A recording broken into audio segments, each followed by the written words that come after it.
Kapag ikaw ay Kristiyanong Katoliko at naniwala ka sa ibang sekta at ikaw ay umanib sa kanila, ano matatawag sa'yo? Hindi ka nag-iisip. Wala kang utak.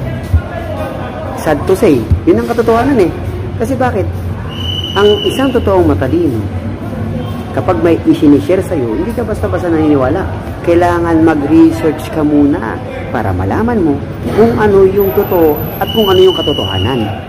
Amen? Kaya bilang isang Kristiyanong Katoliko, hindi tayo basta-basta naniniwala kung sino-sino mga Pontio Pilato na yan ng mga ibang sekta. Huwag kang maniniwala sa kanila. Amen? Amen. Kaya tayo po ay manatiling Kristiyanong Katoliko. Huwag tayo basta-basta naniniwala sa maling paniniwala. Ulit, huwag tayo basta-basta naniniwala sa maling paniniwala.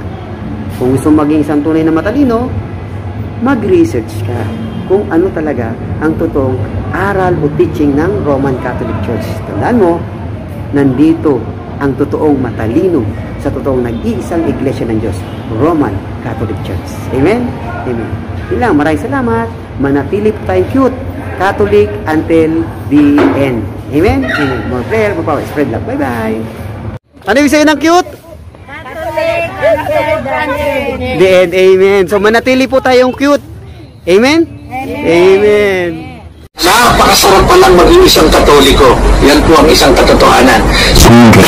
Who founded the Catholic Church? Jesus.